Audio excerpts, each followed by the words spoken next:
pendant la Seconde Guerre mondiale, afin de surveiller le détroit du Pas-de-Calais, le plus court passage entre la France et l'Angleterre, les Allemands installèrent de nombreux radars dans le Boulonnais.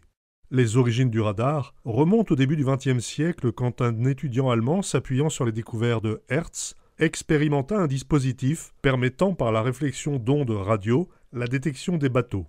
Personne n'ayant réalisé la portée de cette invention, elle resta quasiment oubliée jusque dans les années 1930. La première société à s'intéresser à des applications civiles du radar fut la firme allemande Gema. Ces radars, appelés Freya, travaillaient sur une fréquence de 125 MHz. Freya est un radar d'alerte précoce qui porte le nom de la déesse nordique Freyja.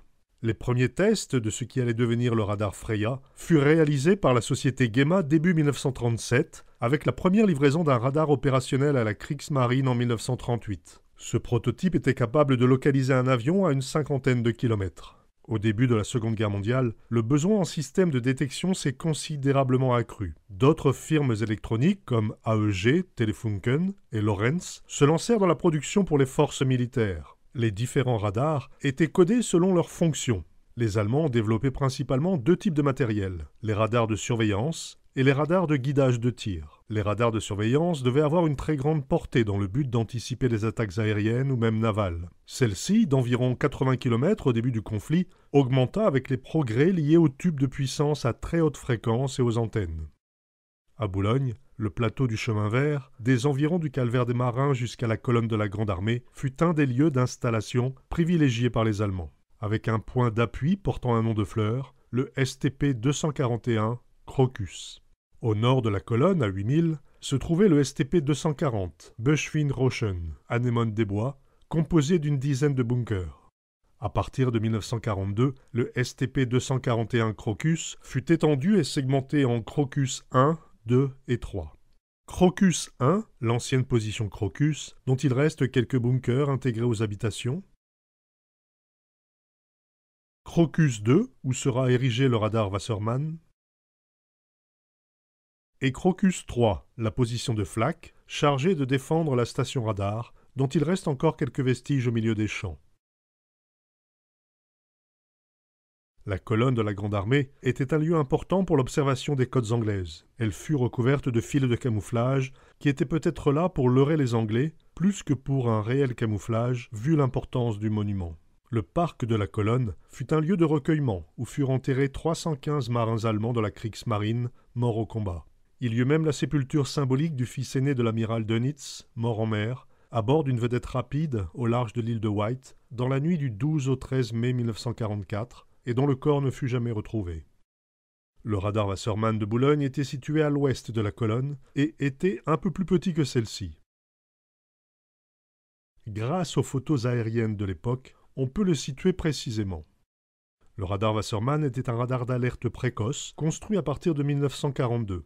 Il s'agit d'une version longue portée d'un radar Freya, équipé d'une grande antenne verticale, capable de diriger le faisceau très précisément jusqu'à 300 km. Ce radar, qui émettait dans une longueur d'onde de 2,4 mètres, 125 MHz, est entré en service en 1942, et environ 150 exemplaires ont été construits. Le système de recherche circulaire Wassermann a été développé par Siemens en 1940 à partir du radar expérimental, ascenseur, dans lequel l'antenne pouvait être déplacée de haut en bas sur un mât en acier. Comme il s'agissait d'un processus long, plusieurs champs d'antennes ont été ensuite montés les uns sur les autres, qui pouvaient désormais être rapidement commutés en alternance entre l'émetteur et le récepteur. 7 versions différentes du radar Wassermann ont été développées. Les 2 versions les plus importantes sont le Wassermann L, Licht pour léger, et S, Schwer pour lourd. À partir de 1944, plusieurs modèles M, Mittel, intermédiaire, ont été développés. Le dispositif du radar Wassermann L a été créé sur un mât en acier, grillagé en aluminium. Ce mât de 35-40 mètres de hauteur avait un axe rotatif. Le mât des radars Wassermann L était haubané, c'est-à-dire qu'il était renforcé par des câbles d'acier reliés au sol par des pieds d'ancrage. Le radar Wassermann était un développement du FUMG-80 Freya. L'équipement de mesure radio, FUMG-401 du Wassermann L, était constitué de 4 à 6 antennes miroirs Freya superposées. L'angle d'ouverture horizontale du réseau d'antennes est resté le même que celui du radar Freya, mais l'angle d'ouverture verticale a été réduit, ce qui a augmenté ses performances. Le grand succès du radar Wassermann L incita la société Gema à poursuivre le développement d'un mât rotatif à partir de 1941. Ce type de radar a été baptisé Wasserman S. L'équipement de mesure radio, FUMG 402 du Wasserman S, pouvait être de 8 à 12 miroirs Freya au maximum. Ses dimensions étaient de 40 à 60 mètres de hauteur et de 6 à 19 mètres de largeur. Son poids variait de 30 à 60 tonnes selon la grandeur de l'antenne et des composantes externes. La combinaison des antennes, de cette manière, a entraîné une concentration de l'énergie rayonnée sur un faisceau plus petit, ce qui a eu effet de produire une puissance rayonnée plus élevée dans la direction principale, sans augmenter la puissance de l'émetteur. Le résultat en a été une portée beaucoup plus longue. Le Wasserman S a permis de gérer les avions en approche dans l'espace aérien dans un rayon de 300 km. Ce radar a été surnommé par les Britanniques « Chimney » car il était monté sur une tour cylindrique ressemblant à une cheminée. Le radar Wasserman de Boulogne était un Wasserman S, le plus grand modèle. On peut estimer sur les photos que celui de Boulogne mesurait environ 50 mètres de hauteur, c'est-à-dire un peu moins haut que la colonne de la Grande Armée, qui, rappelons-le, est la plus haute colonne de France. Basé sur l'électronique Freya, le radar Wasserman utilisait un tout nouveau réseau d'antennes afin d'améliorer la portée, la recherche d'altitude et la précision du relèvement. Le radar Wasserman était également équipé d'un système d'identification des aéronefs IFF de type Ersling, qui fut le premier à avoir une portée de détection supérieure à 100 km. Le mât du radar Wasserman S n'était pas renforcé par des câbles d'acier reliés au sol par des pieds d'ancrage comme le Wasserman L. Le pied du mât était maintenu par la structure en béton du bunker. Et de plus, il était fixé profondément dans le sol, sur un support permettant la rotation. Les engrenages de rotation axiale étant visibles dans la petite pièce où devait se trouver le moteur. En haut du mât, il y avait une poulie, plusieurs manivelles, et possiblement un petit moteur électrique servant à actionner la flèche métallique. Ce mécanisme devait servir à installer les panneaux de détection et à les remplacer si besoin. Le panneau vertical de 30 mètres sur 19 mètres, dont l'arrière, le réflecteur était grillagé, avait une partie active constituée de dipôles électriques en phase. Tout comme pour le radar Mammouth, des tiges métalliques de différents modèles étaient disposées au niveau des supports horizontaux, perpendiculairement au panneau vertical. 2 tiges métalliques étaient reliées aux 2 bornes d'un dipôle électronique. Les antennes du Wasserman S étaient composées de 12 rangées de 12 dipôles sur une hauteur de 60 mètres. La moitié du bas était pour l'émission radio et la moitié du haut pour la réception des échos radio. L'angle d'ouverture verticale du Wasserman S a été réduit par rapport au Wasserman L. L'avantage d'avoir un angle horizontal d'ouverture très large et un gain conséquent lui a permis d'obtenir une meilleure résolution de relèvement. La précision de localisation du Wasserman S était d'environ 300 mètres avec une portée de 300 km. À partir de 1943, plusieurs modèles de radar Wasserman de taille intermédiaire, médium, entre le L et le S, ont été conçus. Ils ont été numérotés de M1 à M5. Certains ont été déployés en 1944, mais la plupart n'ont pas pu être mis en œuvre. Le miroir de l'antenne Freya des radars Wasserman S était constitué de 4 champs comportant 144 dipôles électriques. Les 2 quarts supérieurs du miroir sont allumés pour la détection de cibles à longue portée, et les 2 quarts inférieurs sont allumés pour détecter les avions volant à basse altitude. La ligne dipolaire supérieure appartenait au dispositif d'identification GEMSE. La détection et l'analyse des données étaient réalisées dans la pièce dédiée du bunker L480. Il fallait une équipe de 7 hommes pour faire fonctionner les appareils du radar Wasserman S. Il existait 2 types de Wasserman S. Celui qui vient d'être détaillé, comme celui installé à Douvres-la-Délivrante dans le Calvados, et le Wasserman S du système Klein-Heidelberg. C'est à partir de 1942 que les Allemands développèrent le système Klein-Heidelberg, un système radar qui était en avance sur son temps. Le Klein-Heidelberg était un système radar parasite, utilisant les transmissions des stations radar britanniques du système Chain-Home comme émetteurs et une série de 6 stations situées le long de la côte ouest de l'Europe continentale comme récepteurs passifs.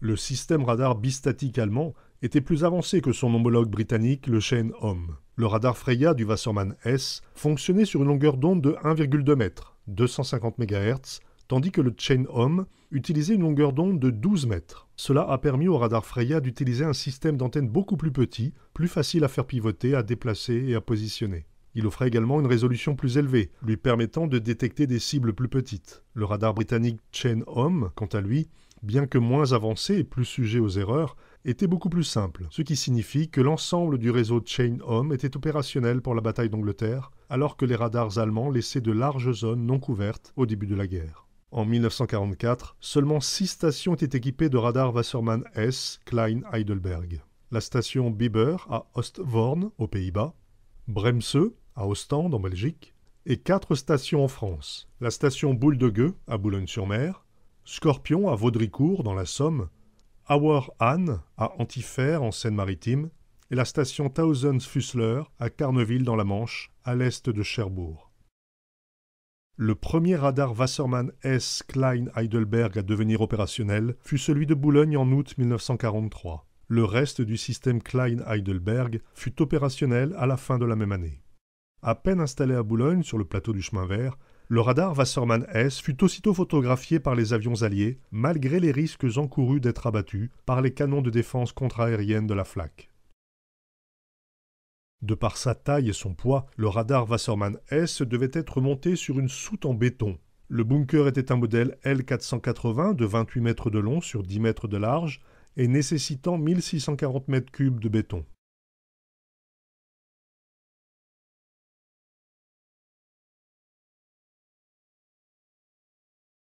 Même s'ils sont tous du même modèle, il existe des variations mineures du L480, comme par exemple pour le nombre d'issues de secours et les modèles de portes utilisés.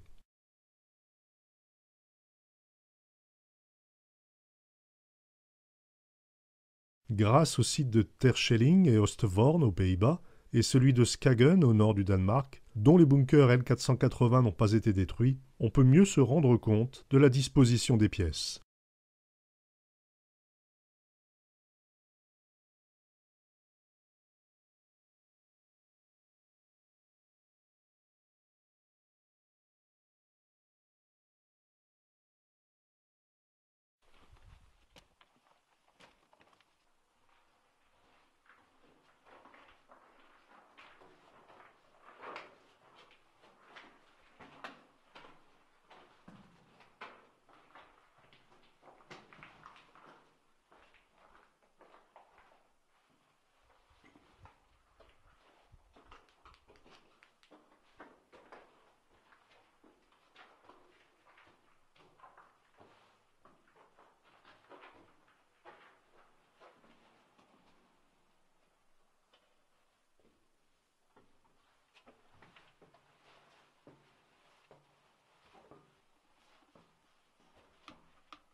avoir du matériel de transmission, de coordonnées de tir, etc.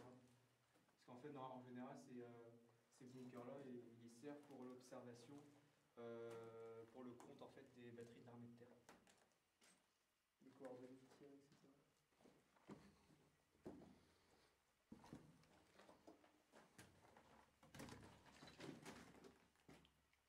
Alors ici, vous voyez, il y a un soldat allemand ici dans le choix. Je ne sais pas si c'est des...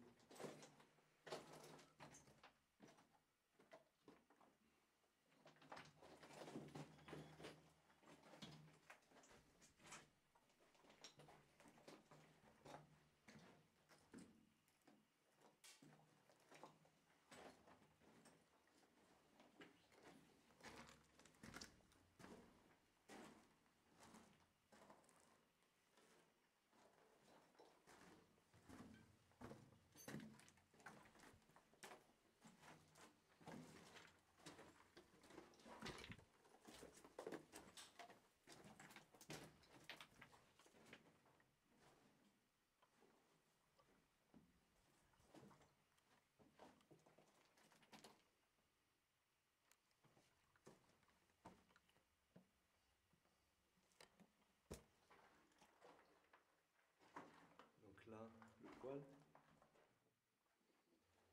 deux tuyaux, un tuyau d'évacuation, un tuyau de vidange.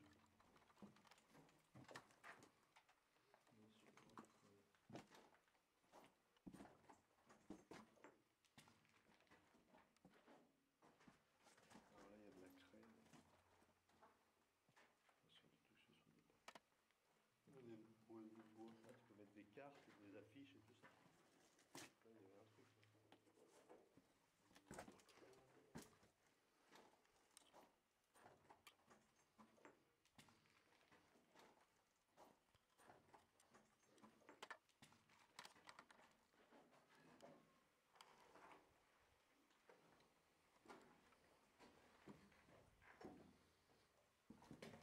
Sinon, il y avait une chambrée.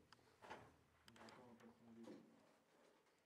Et après, en fait, il peut y avoir du matériel de transmission, de coordonnées de tir, etc. Parce qu'en fait, en général, ces bunkers-là, ils servent pour l'observation, pour le compte en fait, des batteries de l'armée de terre. Les coordonnées de tir, etc.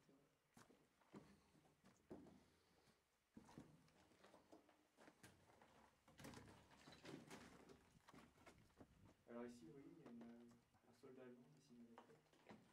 Je ne sais pas si c'est des...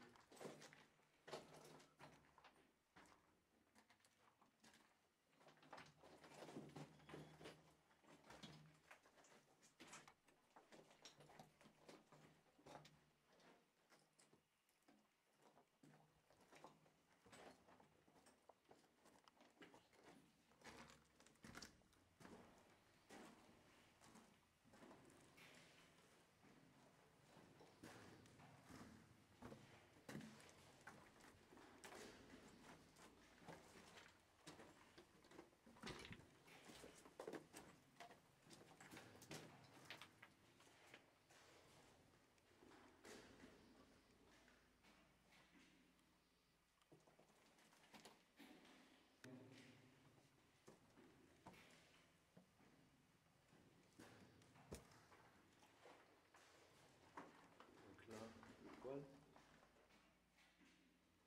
deux tuyaux, un tuyau d'évacuation, un tuyau de vidange.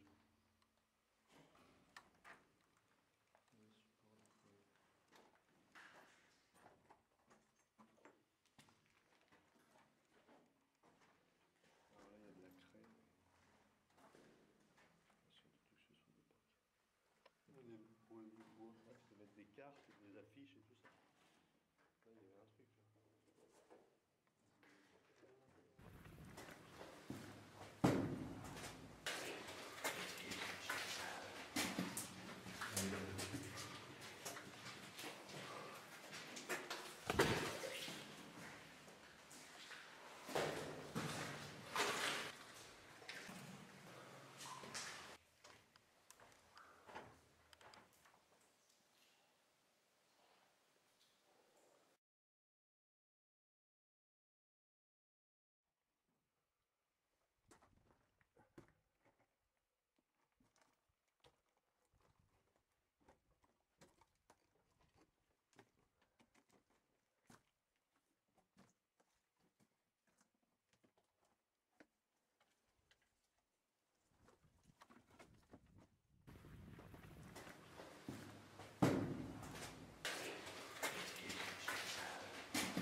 Le bunker L480 du radar Wassermann de Boulogne, situé à l'ouest de la colonne, est encore présent, mais il est inaccessible depuis les constructions des années 60.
En 1943 et 1944, Boulogne a été sévèrement bombardée par les Alliés, et les positions du plateau du chemin vert n'ont pas échappé aux destructions.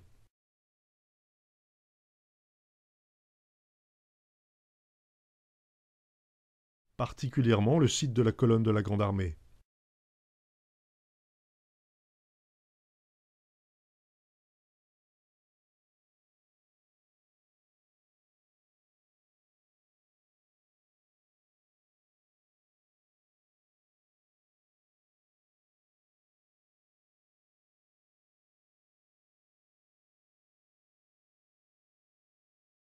En mai-juin 1944, dans les semaines qui précédèrent le débarquement allié, les radars allemands ont été méthodiquement attaqués, surtout ceux du Boulonnais, ce qui acheva de conforter le haut commandement allemand dans l'idée que le débarquement aurait bien lieu dans le Pas-de-Calais. Cette opération de désinformation, appelée Fortitude, fut l'une des clés du succès du débarquement.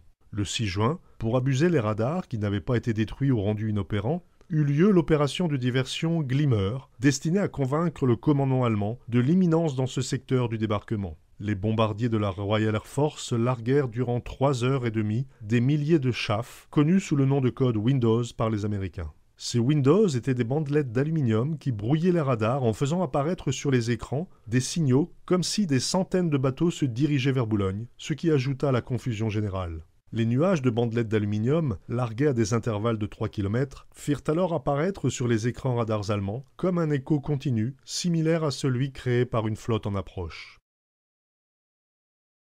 À cause de leur construction solide et leur surface surtout verticale, les radars Wassermann étaient très difficiles à détruire par les bombardements. Les Alliés ont finalement trouvé qu'un barrage de roquettes pouvait en venir à bout. Le radar Wassermann de Boulogne sera détruit à la mi-août 1944 par les Allemands eux-mêmes, afin que les installations stratégiques ne tombent pas aux mains des Alliés.